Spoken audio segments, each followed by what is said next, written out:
A lo largo de 1924, Friedrich Wilhelm Murnau rueda El último, con Emil Jannings de protagonista. Es una producción de la UFA a la que el productor Erich Poma destina un enorme presupuesto. El guión es de Karl Mayer. Inspirada en El abrigo, de Nikolai Gogol, El último es una fábula antimilitarista sobre la desmesurada importancia que se da a los uniformes. Die Uniform ist ja auch übertrieben, nicht? Das sieht man doch, das soll ja so sein, der kleine Mann, der also nun da die Uniform hat und sich als was Tolles fühlt, ja? Das ist schon so gemeint, nicht? Und als er sie dann nicht mehr hat, fühlt er sich erstmal schrecklich, nicht? Und dann kann man eben lernen, dass das nicht so ist, nicht? Narra la historia de un portero de hotel que con su flamante uniforme se siente la persona más importante en el mísero barrio en que vive. Pero al ser demasiado viejo, se le despoja de su uniforme y se le destina a trabajar en los lavabos. Por la noche, el hombre roba el uniforme para poder presentarse con él en la vecindad. Tiene lugar un acontecimiento, la boda de su sobrina. Y de nuevo el portero será el centro de atención con su imponente uniforme.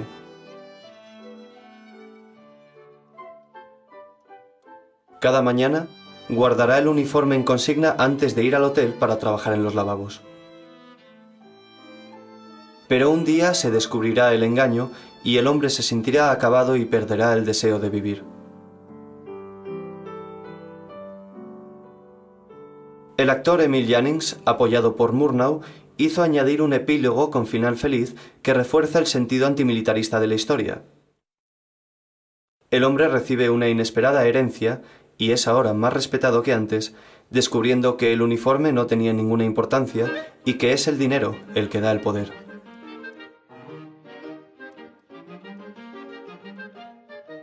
Emil Jannings, con solo 40 años, hacía el papel de anciano portero gracias a un cuidadoso trabajo de maquillaje y peluquería de Waldemar Jabs. Durante 180 jornadas de rodaje, Jabs dedicó más de 2 horas diarias a colocar la peluca y la barba postiza de Jannings.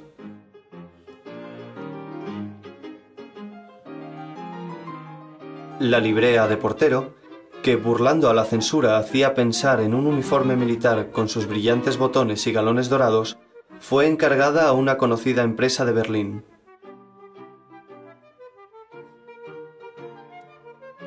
La actriz Mali Delschaft hacía el papel de la sobrina del portero.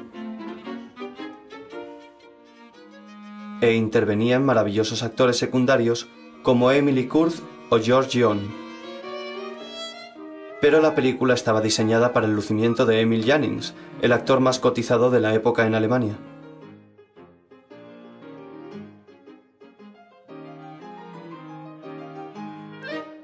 Sobre un presupuesto total de 1 millón de marcos, el sueldo de Jannings ascendía a 600.000 marcos. Es war ja, ich meine, dieser Film, dieser letzte Mann, da war ja sehr viel Emil Jannings, der auch natürlich bei den Besprechungen dabei war. Und, aber es war nicht so sehr wie in den späteren Filmen die Schauspieler, nur ausschließlich, sondern der Raum spielte eben eine große Rolle, nicht? Der Hintergrund, und ich glaube, dass jemand wie Emil Jannings auch sehr gut wusste, dass das ihn gerade hebt, ja. Los decorados fueron obra de los arquitectos Robert Herth y Walter Rohrig. Hicieron croquis de todos los planos en unas libretas que llevaban al rodaje. Es gab ja diese Bücher, wo die ganze Folge aufgezeichnet war. Alle Kameraeinstellungen, war alles besprochen, nicht? Alles war gezeichnet. Ja? Und mein Vater hatte dieses, dass er bei der Besprechung immer saß und zeichnete. Ja? Es gab unendliche Skizzenbücher, die zum großen Teil auch weg sind. Und jede Einstellung wurde gleich gezeichnet. Und das schätzte Murnau auch sehr, das weiß ich, ja? Weil er das gleich optisch sehen konnte.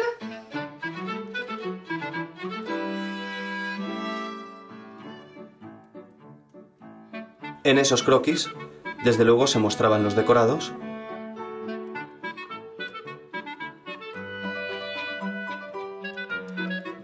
pero también la iluminación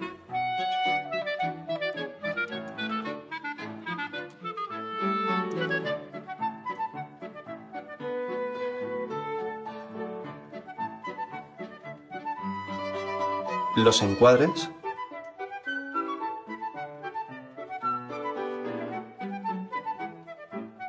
e incluso los movimientos de cámara. Und da stand dann eben unten drunter, Kamera fährt nach rechts.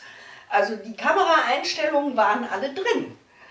Und so nehme ich an, dass Freund da auch beteiligt gewesen ist, denn das hätten sie ja nicht machen können. Cada tarde, al acabar el rodaje, Murnau llevaba a su casa de Douglasstrasse a los decoradores para discutir el rodaje del día siguiente. Später erinnere ich mich, dass mein Vater so mit Schünzel zum Beispiel Ärger hatte. Und obwohl die Arbeit wunderbar war, aber es war Ärger. Das habe ich nie gehört von der Arbeit mit Murnau. Ja? Das war eigentlich so, dass man abends noch zusammensaß. Er kam ja auch nie nach Hause, weil bis in die Nächte gearbeitet wurde. Das weiß ich von meiner Mutter, die das nicht so gut fand. Ja. Los decorados fueron construidos en los terrenos de los estudios Neubabelsberg de Berlín.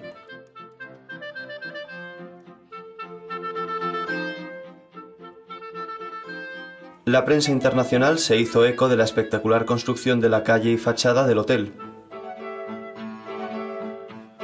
y de los métodos de rodaje, con un equipo de bomberos que imitaba la lluvia lanzando a gran altura agua por sus mangueras.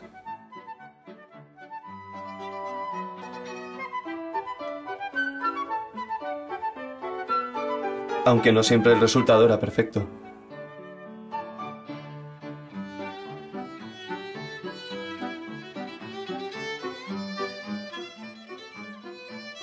Aquí vemos cómo se rueda un plano de un portero llamando a un taxi.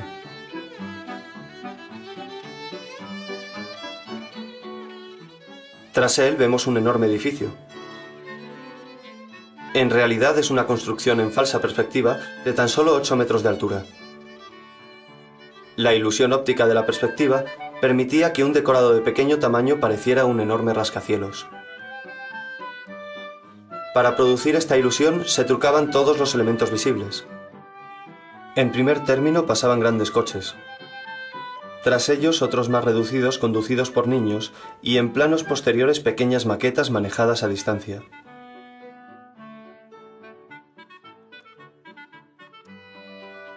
A la izquierda vemos un coche en miniatura. Delante pasan otros algo más grandes.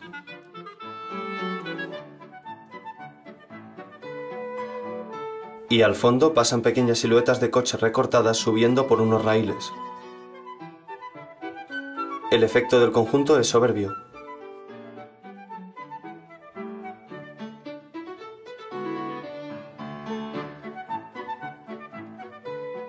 También se trucaba la figuración. Aquí vemos coches de apenas 30 centímetros y siluetas de gente que eran pequeñas figuras que avanzaban por raíles. Un operario las manejaba moviendo los cables en los que estaban sujetas.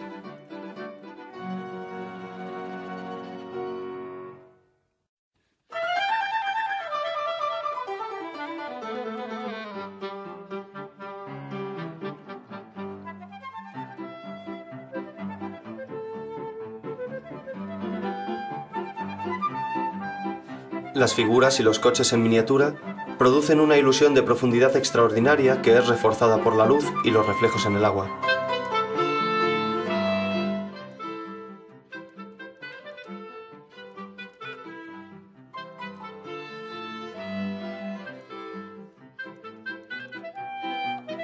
Volvemos a encontrar figuras recortadas en el interior del hotel, incluso con un sillón en miniatura situado en un suelo inclinado. Aquí dan profundidad al hall. La estación de ferrocarril era una maqueta en falsa perspectiva con figuras recortadas.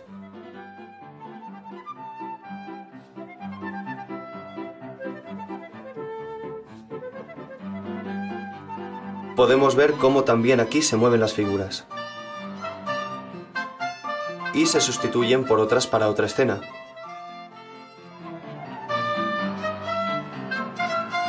El tren que cruza el decorado es también una miniatura. Era un auténtico tren a vapor, aunque, como vemos abajo, el vapor no era siempre visible.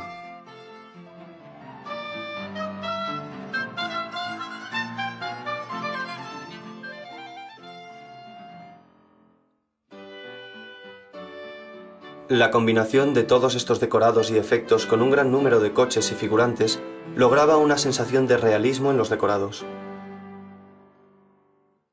Realismo reforzado por los numerosos rodajes nocturnos.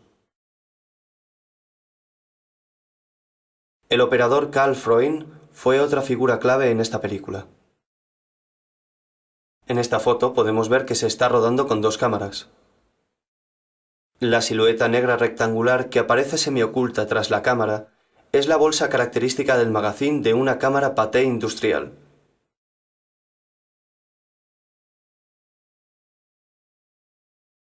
La otra cámara era propiedad de Karl Freund, una Stachhoff construida en Berlín.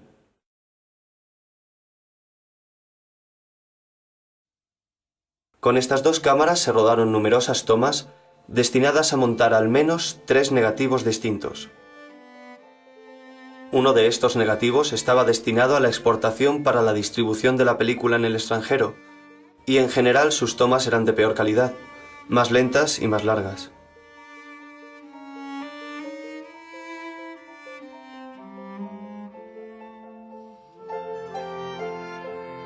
Esta versión pudo verse en países como Inglaterra, España, Italia y Francia, donde el distribuidor Louis Aubert hizo preparar un acompañamiento musical. Se montó otro negativo para Estados Unidos y desde luego otro para Alemania. La calidad de las tomas era muy distinta en cada negativo. En el negativo de exportación vemos que cuando la mujer va a apagar el farol, un eléctrico se adelanta y apaga la luz sobre la mujer antes de tiempo. En el negativo americano, una luz arriba se apaga. Y esta vez el apagado de la luz sobre la mujer se retrasa un poco.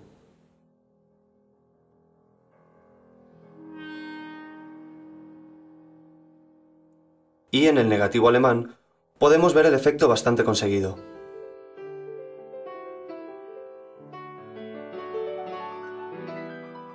El negativo de exportación está lleno de defectos. Aquí el plano es demasiado general para un momento dramático esencial, en el que se sugiere la degradación militar del portero.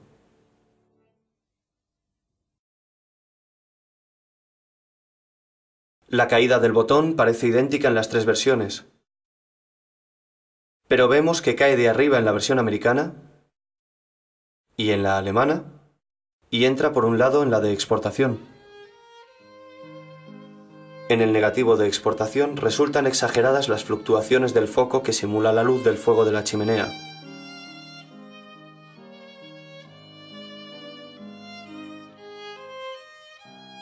En el negativo alemán, el efecto es mucho más realista.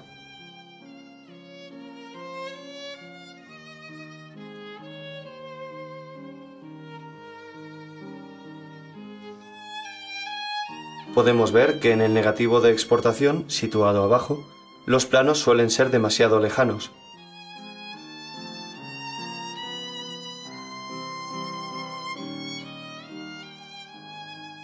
Aquí de nuevo el plano es demasiado general, perdiéndose los detalles de la interpretación.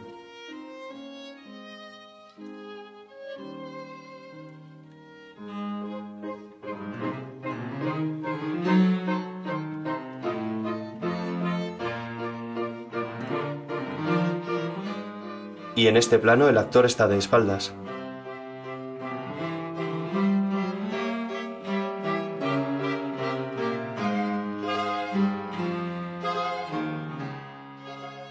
A veces es la luz la que cambia.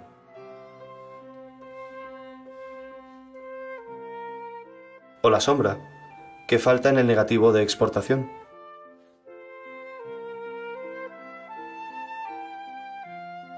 En este trucaje es el negativo americano el que es diferente. Se repetían muchos rodajes para mejorarlos. Wenn ich mich an das erinnere, was über diese Arbeit mit Murnau erzählt wurde und mit dem ganzen Team, das waren eigentlich wenige Reibereien. Und wenn, dann wurden sie eben so mehr auf humorvolle Art und Weise erledigt. Ja? Es war mehr, dass man das zusammen entwickelt hat. Freund utilizó vidrios untados con vaselina para producir imágenes turbias. Dejando una parte del vidrio limpio y moviéndolo, lograba que la imagen se volviera nítida. Aquí vemos el resultado.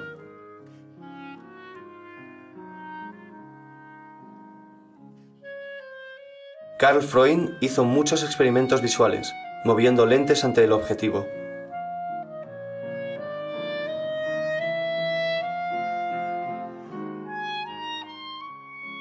A veces los bordes de esas lentes son muy visibles.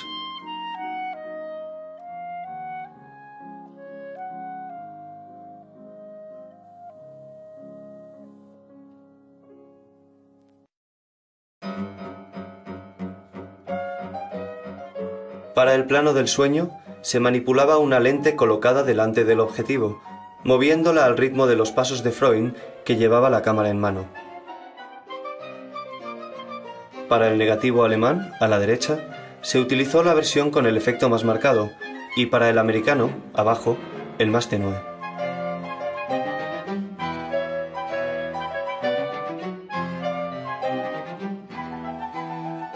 Pero la gran novedad revolucionaria de esta película fueron precisamente sus movimientos de cámara. Para ellos, Freund utilizó su cámara Stahov de tan solo 8 kilos de peso. Le puso un visor deportivo y un motor.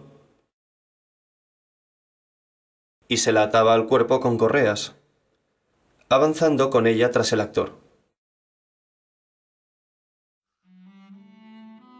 Lógicamente, no podía ver con detalle los encuadres, que variaban mucho de toma a toma.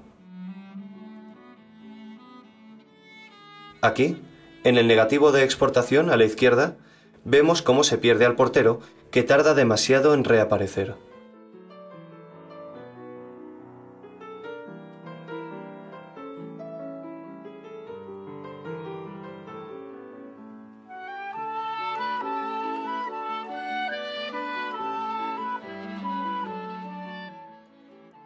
Pero el resultado era magnífico.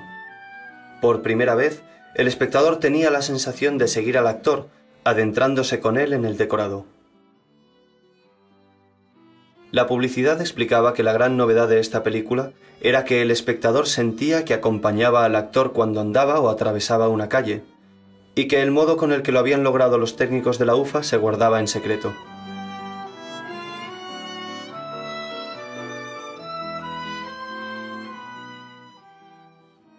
Aquí, la cámara adelantaba a Jannings y el plano se convertía en subjetivo, para más tarde recuperar al actor.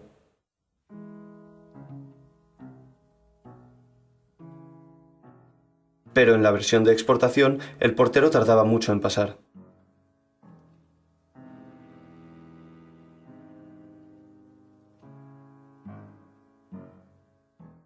Freund seguía con su cámara a Jannings, caminando incluso de espaldas, como en este complicado plano en el que los figurantes tenían que sincronizar sus movimientos con su entrada en cuadro.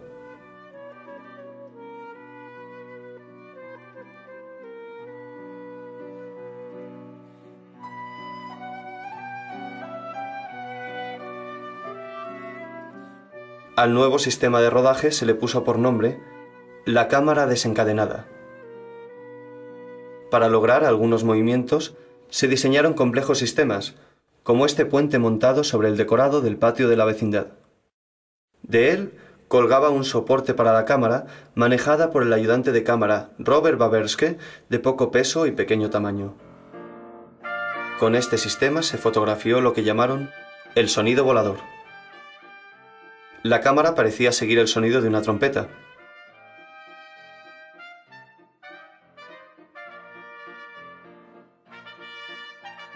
El efecto de sonido volador era extraordinario. En esta otra escena, la cámara parecía seguir las voces de las viejas del vecindario.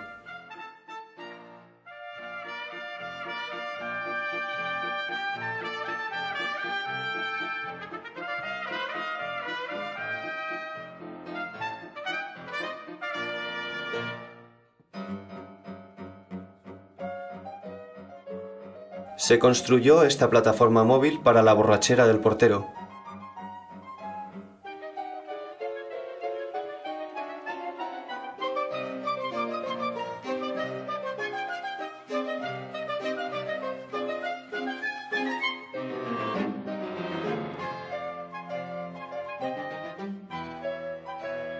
Y esta toma subjetiva la rodó Freund con la cámara atada al pecho.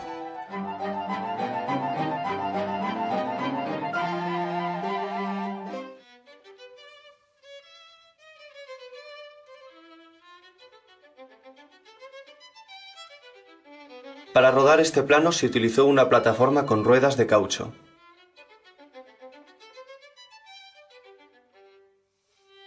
Pueden verse las huellas de los neumáticos en el suelo.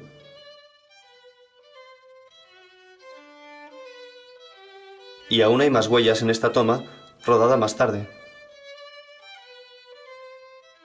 Pero para la época el efecto era sorprendente. Y años después todos se atribuyeron estos hallazgos. Karl Mayer, Robert Hertz y hasta Ulmer, que era un simple ayudante de 24 años.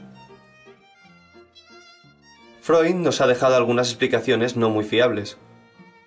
Según él, todo empezó con este plano. Se puso la cámara en una escalera de incendios para poder aproximarse a la mujer.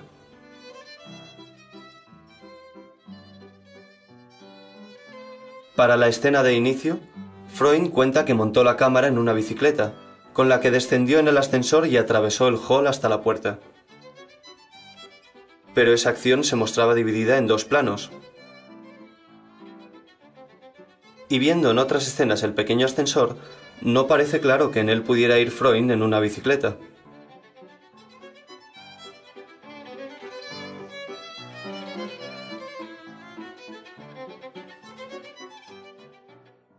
El plano de acercamiento a la puerta nos reserva una sorpresa. Si nos fijamos en la puerta de la derecha, vemos el reflejo del equipo de rodaje. Si lo pasamos más despacio, podremos verlo mejor.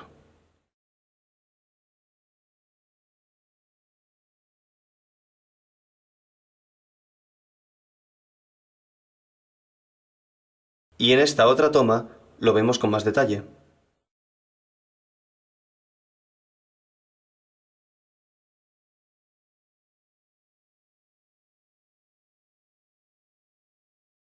Y también hay reflejos frontales. Estamos viendo a Karl Freund sentado con su bata blanca. En esta toma, la puerta estaba abierta, pero podemos ver los reflejos frontales.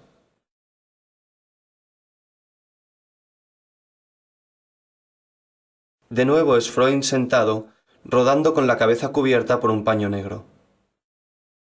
El mismo paño negro que utilizaba habitualmente para poder ver por el poco luminoso visor de su cámara.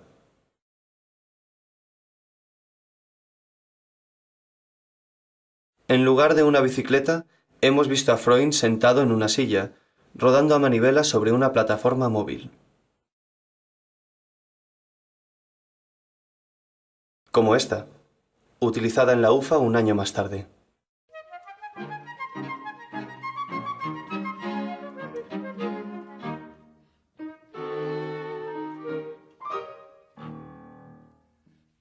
Con esa plataforma se rodaron complejos movimientos con los que Pomer y los directivos de la UFA, que pretendían utilizar esta película para penetrar en el difícil mercado americano, consiguieron sorprender y deslumbrar a los grandes productores y técnicos de Hollywood, que no entendían cómo habían sido rodados esos planos.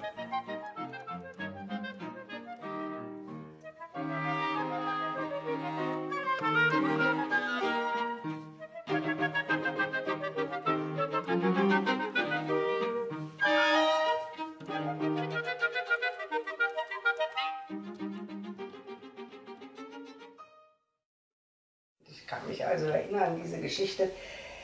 mit dieser beweglichen Kamera im letzten Mann, wo er dann aus Amerika angefragt wurde, wie das denn eigentlich funktionierte. Das ist direkt an Ort und Stelle entwickelt worden. Das war nicht in dem Sinne geplant. Plötzlich kam man auf die Idee, das zu machen und das funktionierte und so war ja vieles. Pero curiosamente, la versión americana tenía menos movimientos de cámara que las otras. En esta escena la acción es demasiado lenta. El gerente entrega la carta de despido. El portero no sabe qué hacer con su gorra. La deja. Busca sus gafas.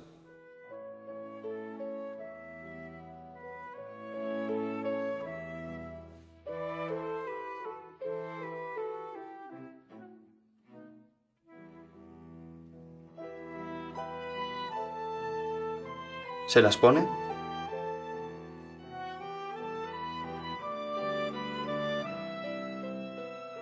Y comienza a leer.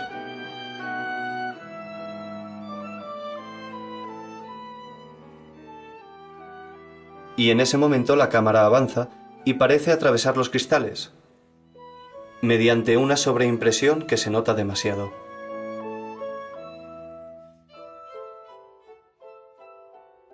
Los alemanes solo querían mostrar movimientos perfectos a sus competidores de Hollywood. Y para la versión americana, se rodó una versión más ágil. Pasamos directamente al interior para ver al portero que deja su gorra.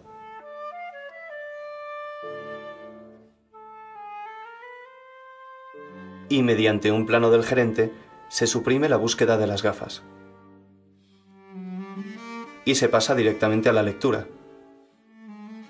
Murnau viajó a Nueva York y presentó allí personalmente el 5 de diciembre de 1924 la película, en el cine Criterion, con el título The Last Man, ante un público selecto de ejecutivos de grandes estudios de Hollywood. Murnau recibió una oferta de William Fox para rodar una película en Estados Unidos, pero la UFA solo logró distribuir allí 2 películas ese año. Carl Laemmle, de Universal, estrenó la película en enero de 1925 con el título The Last Log, por ya existir otra película americana con el título The Last Man, dirigida por Frederick Reil Jr.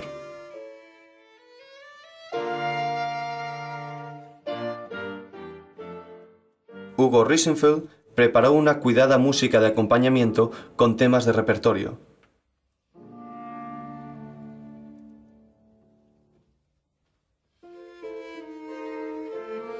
En Berlín, la película se estrenó el 23 de diciembre de 1924 con música de Giuseppe Becce, siguiendo indicaciones de Murnau.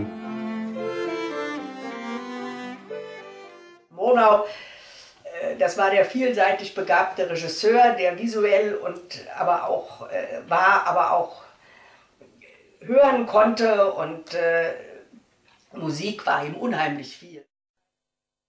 Se incluyó un tema de la ópera Andrea Chenier por tratar un tema similar. Un mayordomo es despedido por ser muy viejo. Era una referencia para espectadores cultos. Es lief sehr viel mit Anspielungen, glaube ich. Ja? Und so natürlich mit Anspielungen, die damals war ja doch sehr vieles noch literarisch. Und alle kamen sie aus dem Milieu des Bildungsbürgertums eigentlich, bis auf Röhrig. Und da war das hatte man, das wusste man, das hatte auch jeder zu verstehen. Da brauchte man das gar nicht so deutlich zu sagen. Nicht? La película se mantuvo mucho tiempo en los cines.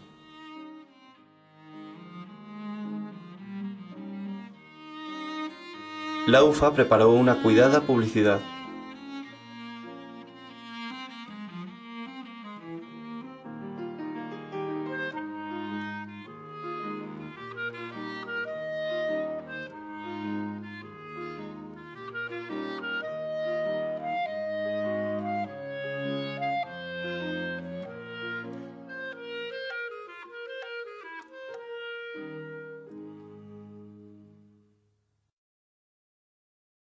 Theo Matejko diseñó el cartel. y una carpeta de litografías en una serie limitada y numerada que la UFA utilizó como regalo de lujo.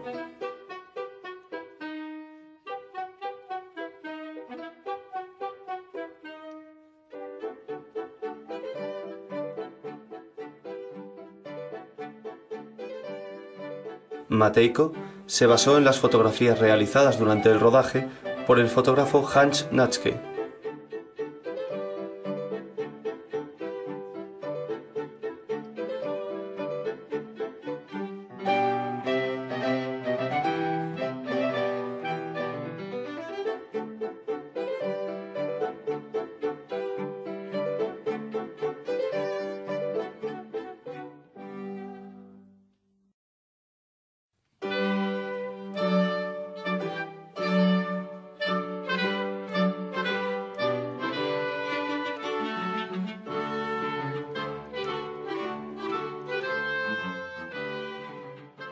Hans Natschke también realizó durante el rodaje varias fotos oficiales de Murnau para la UFA.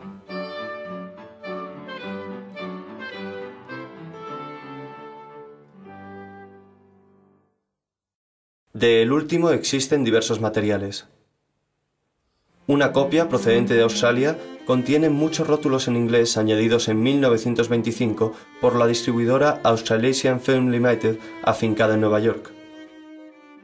Esta copia fue tirada en 1925 en Estados Unidos a partir del negativo enviado a la Universal por la UFA y contiene también los rótulos americanos.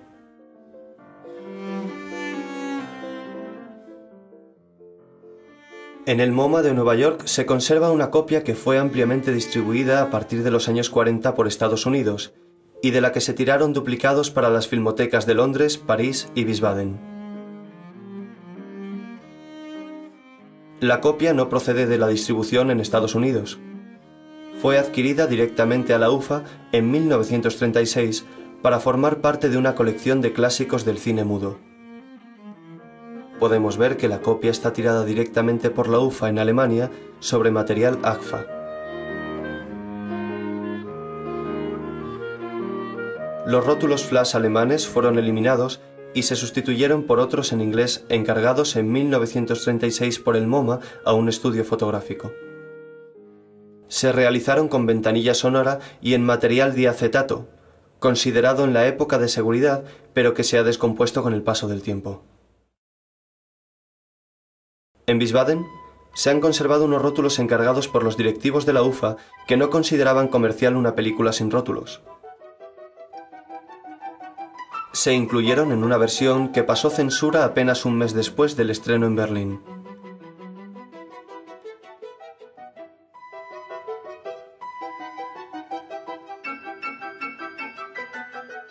Se ha conservado también un negativo original completo en el Bundesarchiv de Berlín. Es el original negativo 704, procedente de los archivos de Berlín Este.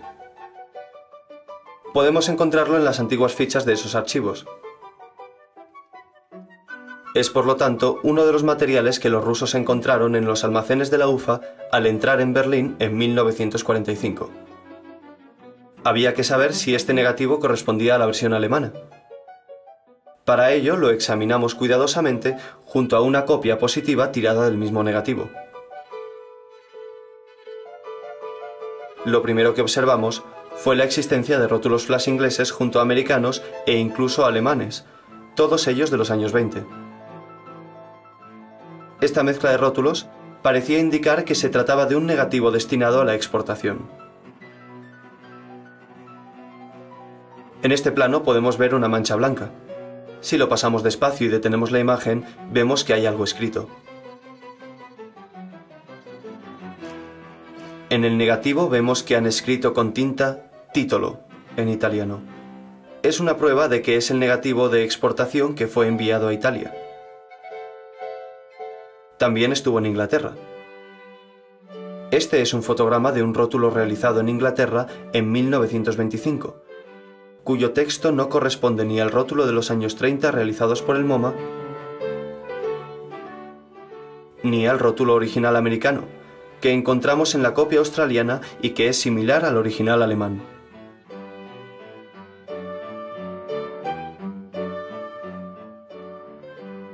La tipografía de los rótulos de arranque de los epílogos americano y alemán es idéntica, lo que prueba que ambos fueron realizados en Berlín en 1924. Durante el rodaje en Neubabelsberg se prepararon los planos con texto para la versión americana.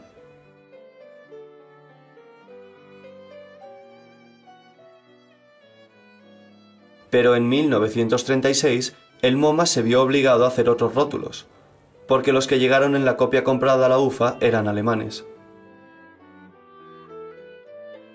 ¿Quiere decir eso que la versión del MoMA es la alemana y que el original negativo 704 es el de exportación? No exactamente. En Lausanne se conserva una copia procedente de la distribución en Suiza en los años 20, que fue tirada del negativo alemán. Es la única que contiene los rótulos primitivos alemanes, que son similares a los americanos de la copia australiana. Si comparamos sus imágenes con las de los otros materiales conservados, descubrimos que la mitad de los planos de la copia suiza son idénticos a los de la copia del MoMA, mientras que el resto proceden del original negativo 704.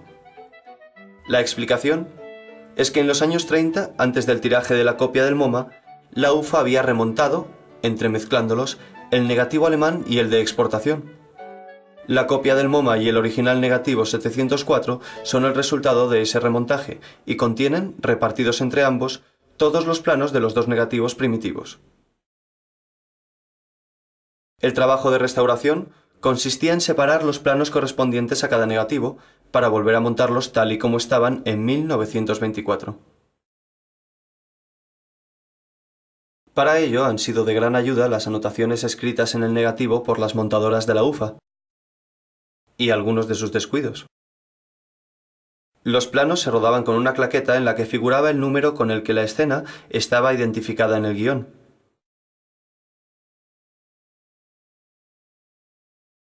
Al iniciarse el montaje, se quitaban los fotogramas que mostraban la claqueta y el número se copiaba con tinta en los primeros fotogramas de cada plano.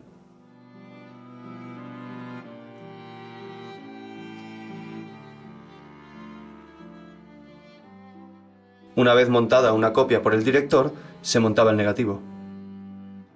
Se retiraban los fotogramas con los números de claqueta y se escribía con tinta en el borde del negativo el número definitivo del plano. En cada negativo se aplicaba un sistema distinto de numeración. Unos se numeraban desde el inicio hasta el final de la película con un número seguido por un punto. Y en otros la numeración recomenzaba en cada acto anotándose el número de acto tras el número de orden.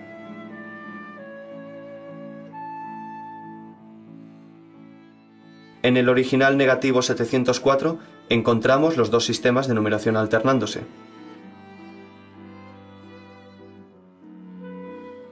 Y todos los planos presentes en la copia suiza siguen el sistema de números seguidos por un punto.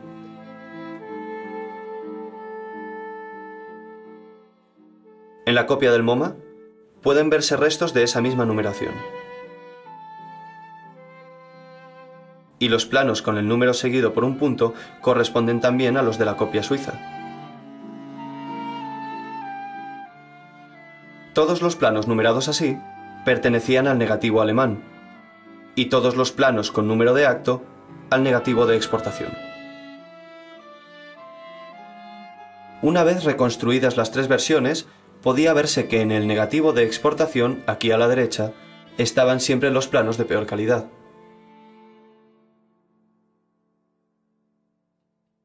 Pero también en el negativo alemán hay errores. Aquí el monóculo cae.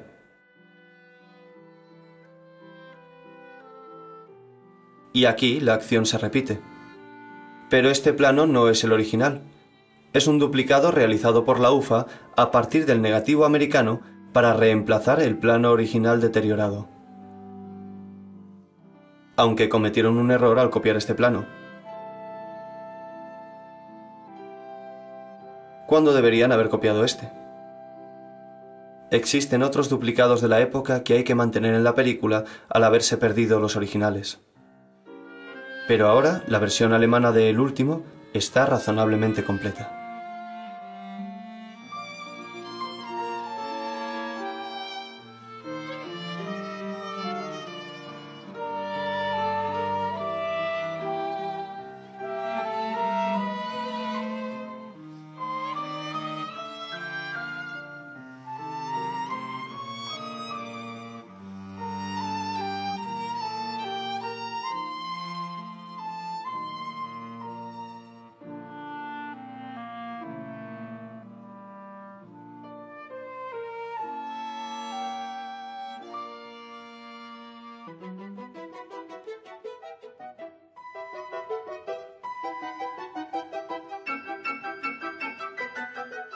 Se ha conservado también un negativo original completo en el Bundesarchiv de Berlín.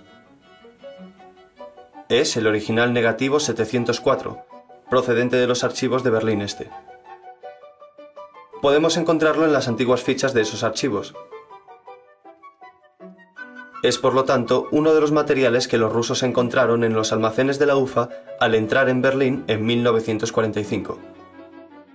Había que saber si este negativo correspondía a la versión alemana. Para ello lo examinamos cuidadosamente junto a una copia positiva tirada del mismo negativo. Lo primero que observamos fue la existencia de rótulos flash ingleses junto a americanos e incluso alemanes, todos ellos de los años 20. Esta mezcla de rótulos parecía indicar que se trataba de un negativo destinado a la exportación. En este plano podemos ver una mancha blanca. Si lo pasamos despacio y detenemos la imagen, vemos que hay algo escrito. En el negativo vemos que han escrito con tinta "Titolo" en italiano. Es una prueba de que es el negativo de exportación que fue enviado a Italia. También estuvo en Inglaterra. Este es un fotograma de un rótulo realizado en Inglaterra en 1925, cuyo texto no corresponde ni al rótulo de los años 30 realizados por el MoMA, ni al rótulo original americano, que encontramos en la copia australiana y que es similar al original alemán.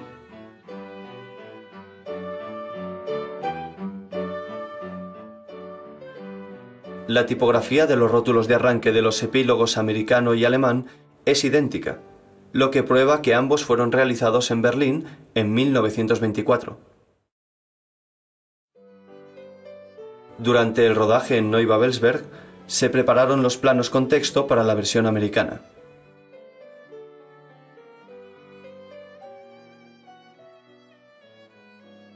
Pero en 1936 el MoMA se vio obligado a hacer otros rótulos, porque los que llegaron en la copia comprada a la UFA eran alemanes. ¿Quiere decir eso que la versión del MoMA es la alemana y que el original negativo 704 es el de exportación? No exactamente.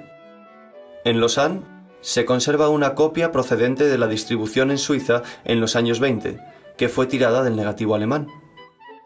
Es la única que contiene los rótulos primitivos alemanes, que son similares a los americanos de la copia australiana. La cámara parecía seguir el sonido de una trompeta.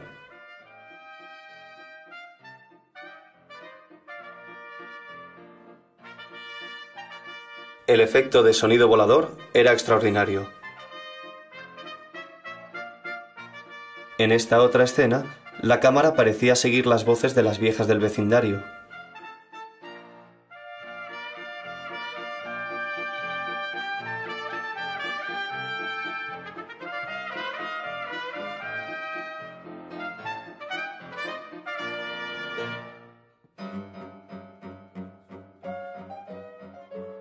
Se construyó esta plataforma móvil para la borrachera del portero.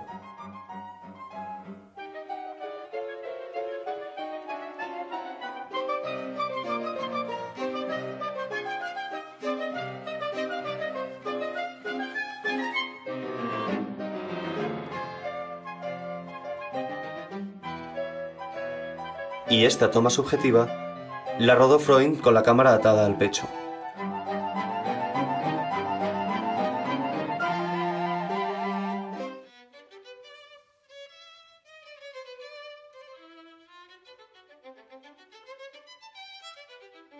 Para rodar este plano se utilizó una plataforma con ruedas de caucho.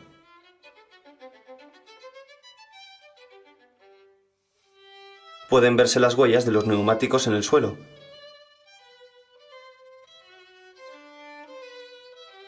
Y aún hay más huellas en esta toma, rodada más tarde. Pero para la época el efecto era sorprendente. Y años después todos se atribuyeron estos hallazgos.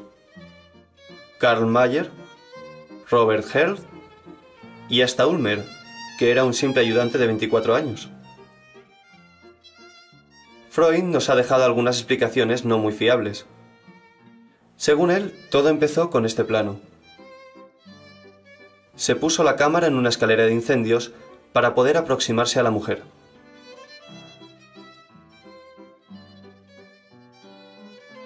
Para la escena de inicio, Freund cuenta que montó la cámara en una bicicleta, con la que descendió en el ascensor y atravesó el hall hasta la puerta.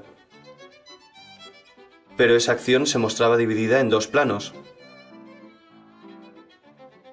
Y viendo en otras escenas el pequeño ascensor, no parece claro que en él pudiera ir Freund en una bicicleta.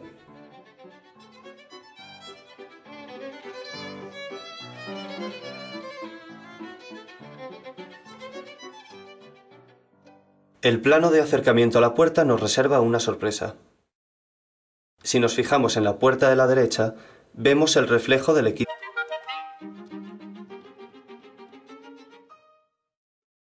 Ich kann mich also erinnern an diese Geschichte mit dieser beweglichen Kamera am letzten Mann, wo er dann aus Amerika angefragt wurde, wie das denn eigentlich funktionierte. Das ist direkt an Ort und Stelle entwickelt worden. Das war nicht in dem Sinne geplant. Plötzlich kam man auf die Idee, das zu machen, und das funktionierte, und so war ja vieles. Pero curiosamente, la versión americana tenía menos movimientos de cámara que las otras. En esta escena la acción es demasiado lenta. El gerente entrega la carta de despido. El portero no sabe qué hacer con su gorra.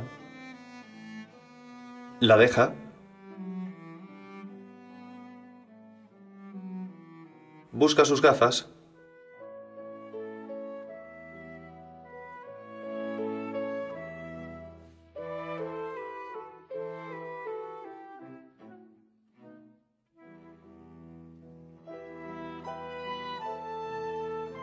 Se las pone.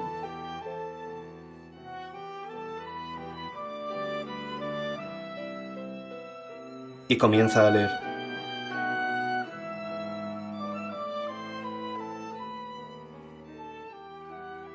Y en ese momento la cámara avanza y parece atravesar los cristales, mediante una sobreimpresión que se nota demasiado.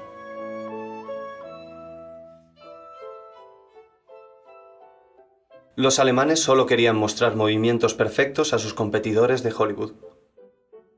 Y para la versión americana, se rodó una versión más ágil. Pasamos directamente al interior para ver al portero que deja su gorra.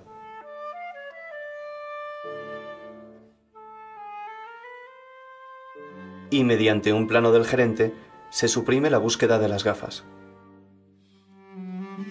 Y se pasa directamente a la lectura. Murnau viajó a Nueva York y presentó allí personalmente el 5 de diciembre de 1924 la película, en el cine Criterion, con el título The Last Man, ante un público selecto de ejecutivos de grandes estudios de Hollywood. Murnau recibió una oferta de William Fox para rodar una película en Estados Unidos, pero la UFA solo logró distribuir allí 2 películas ese año. Carl Laemmle, de Universal, estrenó la película en enero de 1925 con el título The Last Log, por ya existir otra película americana con el título The Last Man, dirigida por Frederick Reil Jr.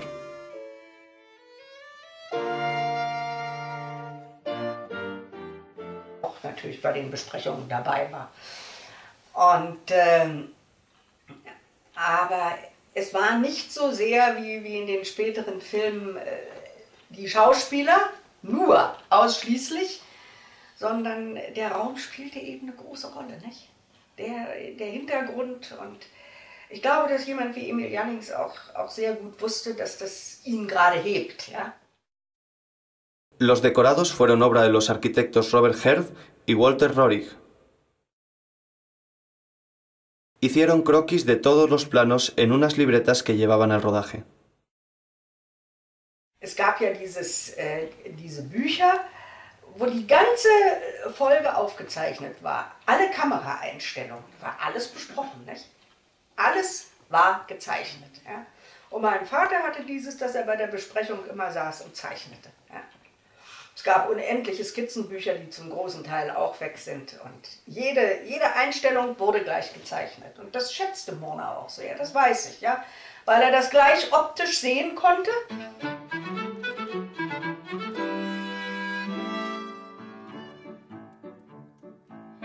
En esos croquis, desde luego se mostraban los decorados,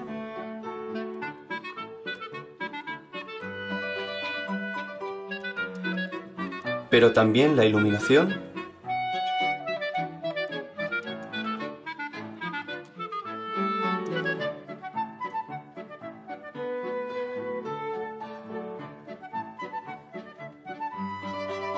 los encuadres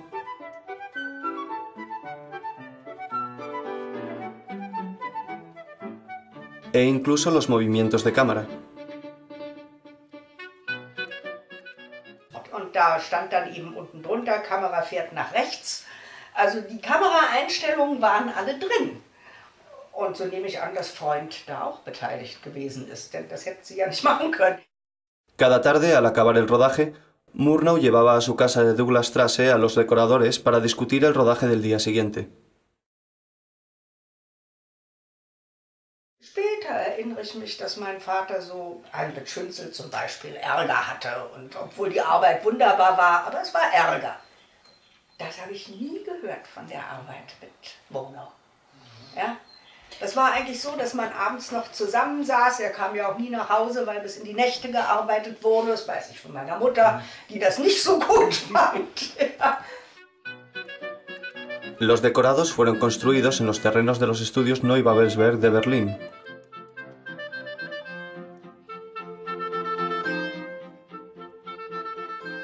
La prensa internacional se hizo eco de la espectacular construcción de la calle Ifachstrasse a los decoradores para discutir el rodaje del día siguiente.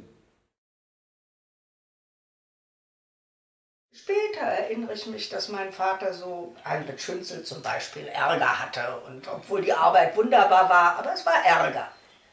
Das habe ich nie gehört von der Arbeit mit Murnau. Ja?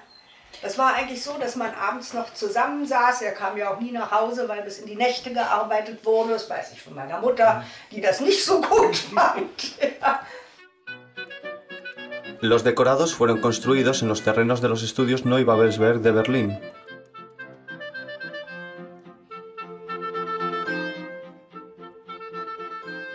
La prensa internacional se hizo eco de la espectacular construcción de la calle y fachada del hotel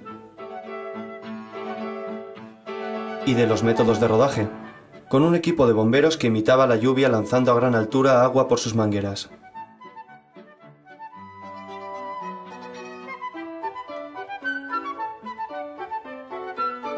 Aunque no siempre el resultado era perfecto.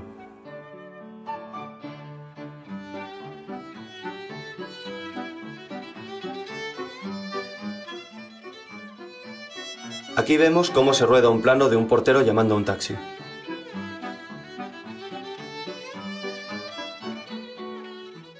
Tras él vemos un enorme edificio. En realidad es una construcción en falsa perspectiva de tan solo 8 metros de altura. La ilusión óptica de la perspectiva permitía que un decorado de pequeño tamaño pareciera un enorme rascacielos.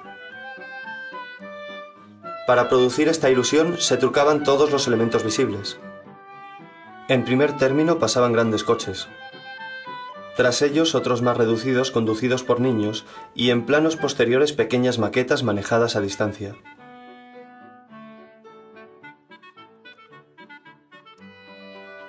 A la izquierda vemos un coche en miniatura. Delante pasan otros algo más grandes.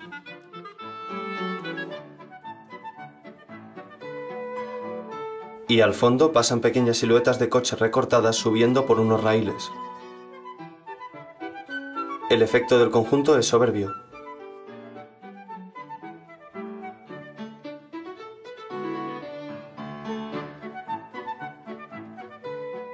También se trucaba la figuración. Aquí vemos coches de apenas 30 centímetros y siluetas de gente que eran pequeñas figuras que avanzaban por raíles. Un operario las manejaba moviendo los cables en los que estaban sujetas.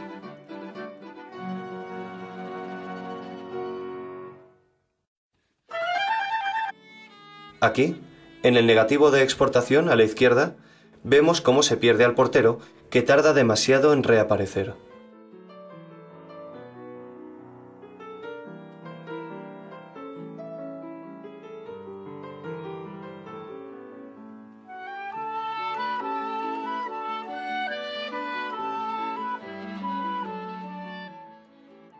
pero el resultado era magnífico. Por primera vez, el espectador tenía la sensación de seguir al actor, adentrándose con él en el decorado. La publicidad explicaba que la gran novedad de esta película era que el espectador sentía que acompañaba al actor cuando andaba o atravesaba una calle, y que el modo con el que lo habían logrado los técnicos de la UFA se guardaba en secreto.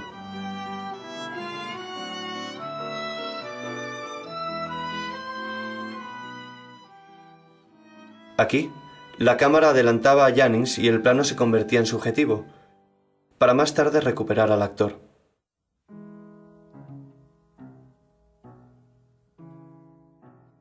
Pero en la versión de exportación, el portero tardaba mucho en pasar.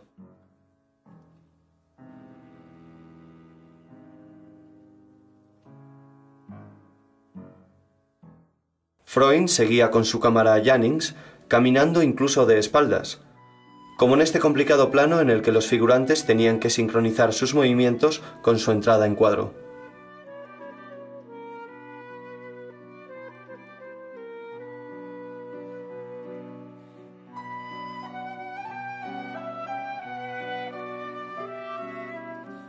Al nuevo sistema de rodaje se le puso por nombre la cámara desencadenada.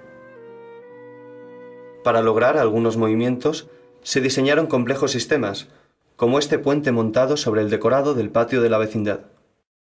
De él colgaba un soporte para la cámara, manejada por el ayudante de cámara Robert Baberske, de poco peso y pequeño tamaño. Con este sistema se fotografió lo que llamaron el sonido volador. La cámara parecía seguir el sonido de una trompeta.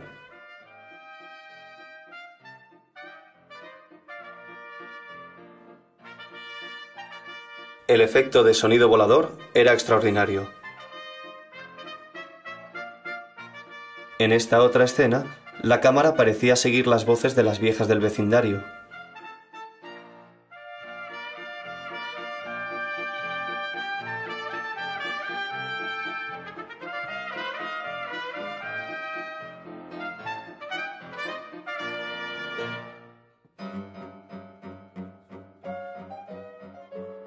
Se construyó esta plataforma móvil para la borrachera del Bir.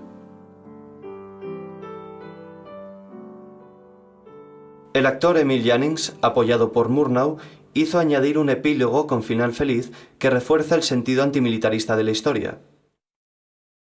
El hombre recibe una inesperada herencia y es ahora más respetado que antes, descubriendo que el uniforme no tenía ninguna importancia y que es el dinero el que da el poder.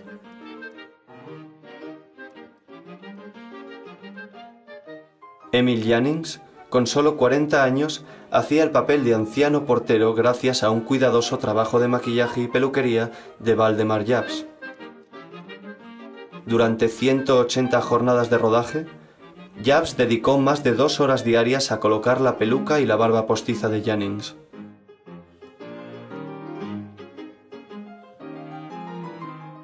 La librea de portero, que burlando a la censura hacía pensar en un uniforme militar con sus brillantes botones y galones dorados, fue encargada a una conocida empresa de Berlín.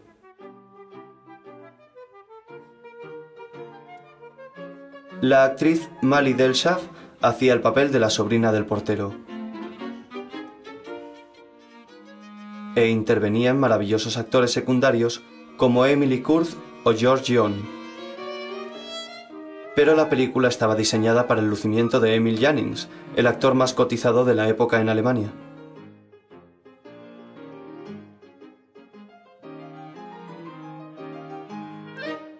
Sobre un presupuesto total de 1 millón de marcos, el sueldo de Jannings ascendía a 600.000 marcos. Es war ja, ich meine, dieser Film, dieser letzte Mann, da war ja sehr viel Emil Jannings, der auch natürlich bei den Besprechungen dabei war. Und, aber es war nicht so sehr wie in den späteren Filmen die Schauspieler, nur ausschließlich, sondern der Raum spielte eben eine große Rolle, nicht? Der Hintergrund, und ich glaube, dass jemand wie Emil Jannings auch sehr gut wusste, dass das ihn gerade hebt, ja. Los decorados fueron obra de los arquitectos Robert Herth y Walter Rohrig. Hicieron croquis de todos los planos en unas libretas que llevaban al rodaje. Es gab ja diese Bücher, wo die ganze Folge aufgezeichnet war. Alle Kameraeinstellungen, war alles besprochen, nicht? Alles war gezeichnet. Ja? Und mein Vater hatte dieses, dass er bei der Besprechung immer saß und zeichnete. Ja? Es gab unendliche Skizzenbücher, die zum großen Teil auch weg sind. Und jede Einstellung wurde gleich gezeichnet. Und das schätzte Mona auch sehr, das weiß ich. Ja? Mo es despedido por ser muy viejo. Era una referencia para espectadores cultos. Es lief sehr viel mit Anspielungen, glaube ich. Ja? Und so natürlich mit Anspielungen, die damals war ja doch sehr vieles noch literarisch. Und alle kamen sie aus dem Milieu des Bildungsbürgertums eigentlich, bis auf Röhrig. Und da war das hatte man, das wusste man, das hatte auch jeder zu verstehen. Da brauchte man das gar nicht so deutlich zu sagen. Nicht? La película se mantuvo mucho tiempo en los cines.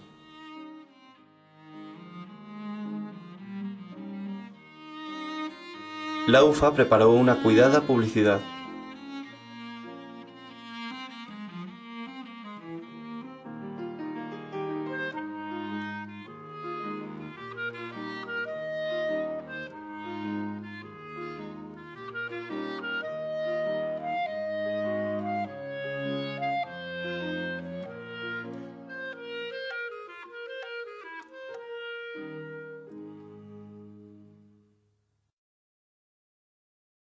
Theo Matejko diseñó el cartel y una carpeta de litografías en una serie limitada y numerada que la UFA utilizó como regalo de lujo.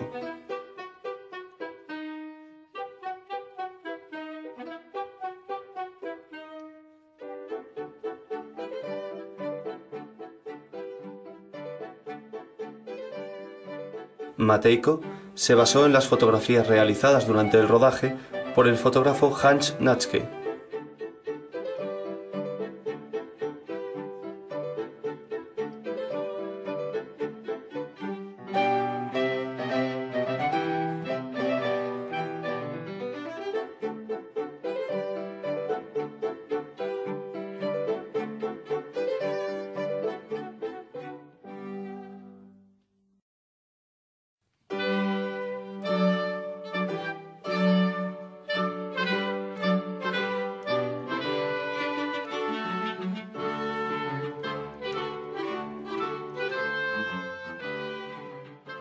Hans Natschke también realizó durante el rodaje varias fotos oficiales de Murnau para la UFA.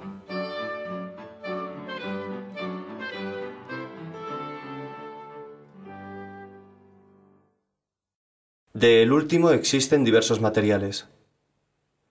Una copia procedente de Australia contiene muchos rótulos en inglés añadidos en 1925 por la distribuidora Australasian Film Limited afincada en Nueva York.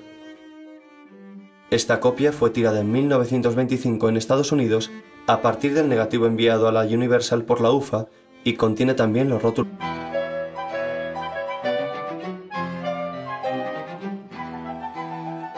Pero la gran novedad revolucionaria de esta película fueron precisamente sus movimientos de cámara. Para ellos, Freund utilizó su cámara Stahov de tan solo 8 kilos de peso. Le puso un visor deportivo y un motor. Y se la ataba al cuerpo con correas, avanzando con ella tras el actor.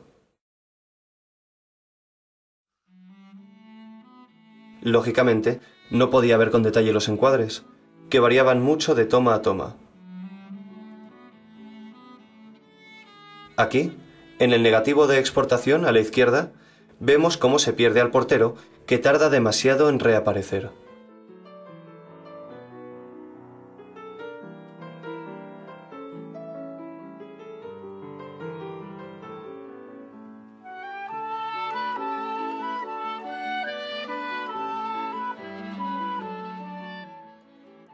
Pero el resultado era magnífico. Por primera vez, el espectador tenía la sensación de seguir al actor, adentrándose con él en el decorado. La publicidad explicaba que la gran novedad de esta película era que el espectador sentía que acompañaba al actor cuando andaba o atravesaba una calle, y que el modo con el que lo habían logrado los técnicos de la UFA se guardaba en secreto.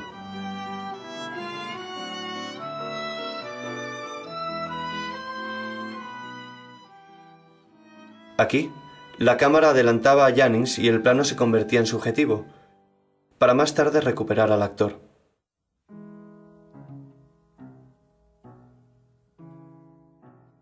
Pero en la versión de exportación, el portero tardaba mucho en pasar.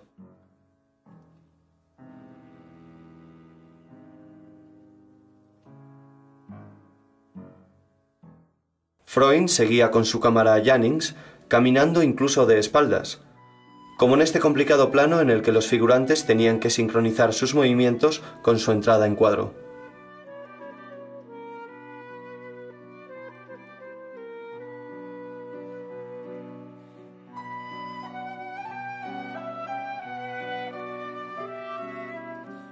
Al nuevo sistema de rodaje se le puso por nombre la cámara desencadenada. Para lograr algunos movimientos, se diseñaron complejos sistemas, como este puente montado sobre el decorado del patio de la vecindad. De él colgaba un soporte para la cámara, manejada por el ayudante de cámara Robert Baberske, de poco peso y pequeño tamaño.